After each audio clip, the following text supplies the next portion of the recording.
Choisis la vie, la conversion.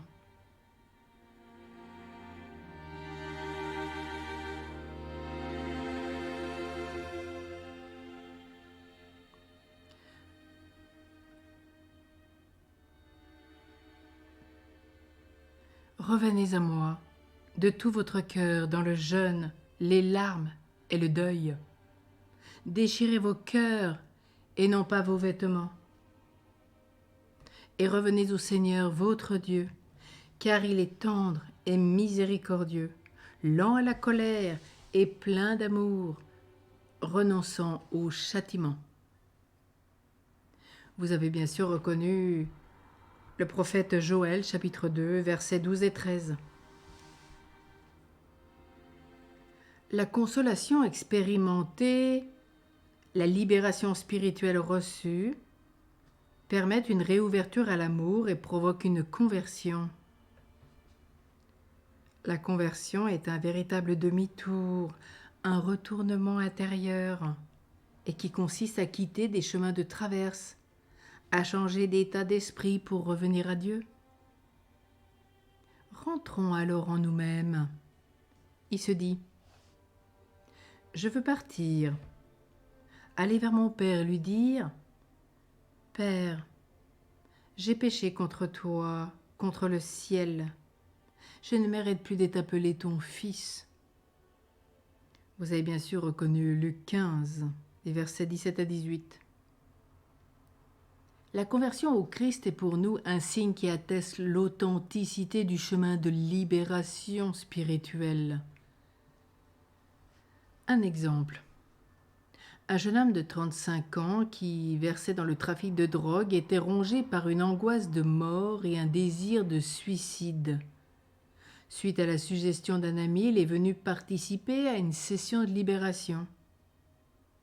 En confiance, il a entrepris de suivre une relecture de sa vie, sous le regard du Christ, qui a répondu à son attente et l'a rejoint au plus profond de ses blessures d'abandon.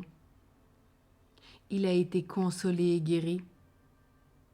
Après cette visite qui l'a bouleversé et pacifié, il s'est mis à pleurer devant la gravité de ses fautes passées.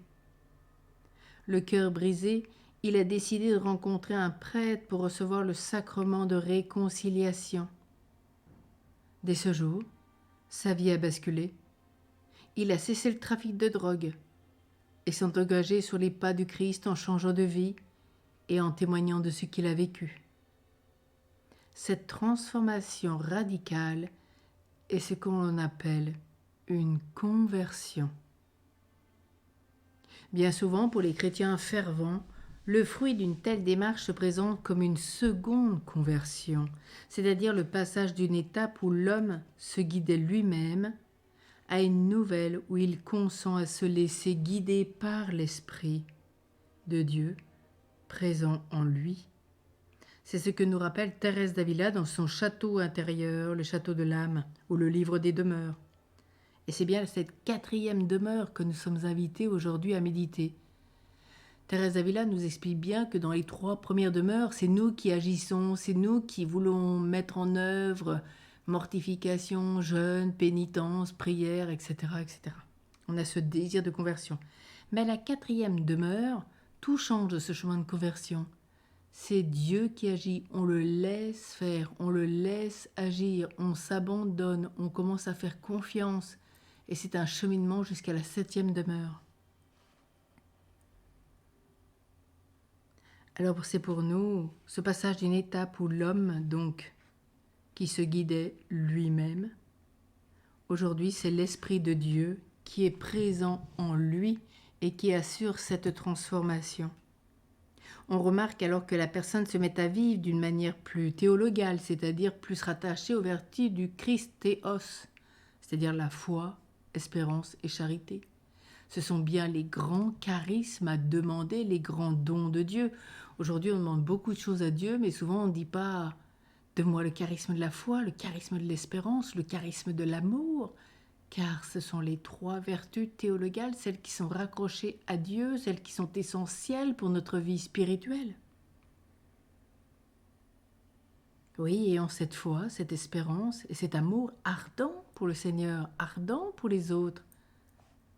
Et dans ce mouvement de retour à Dieu, l'homme consent à être dépossédé de la part égocentrique de son moi.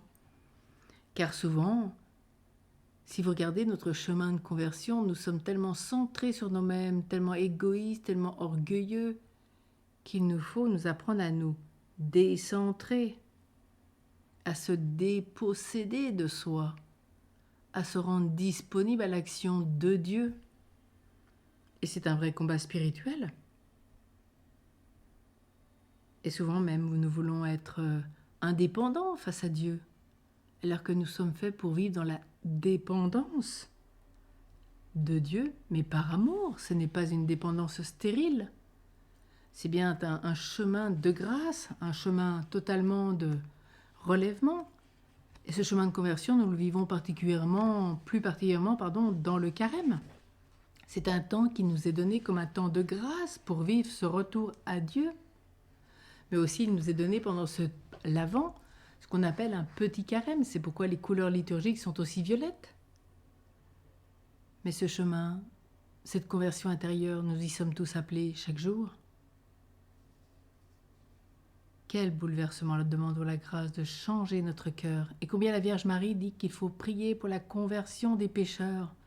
Notre conversion personnelle, la conversion de tout le corps mystique, la conversion de chaque homme sur cette terre.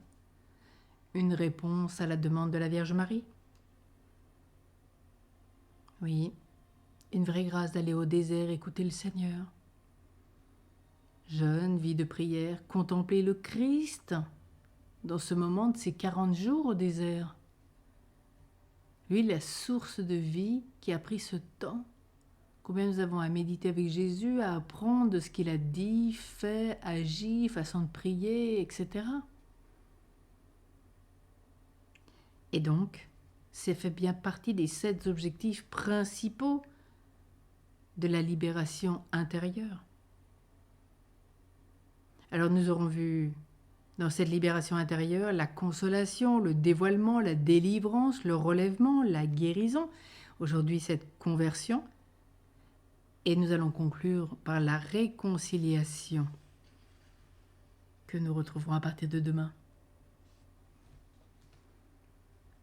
Convertissons-nous et croyons à l'Évangile.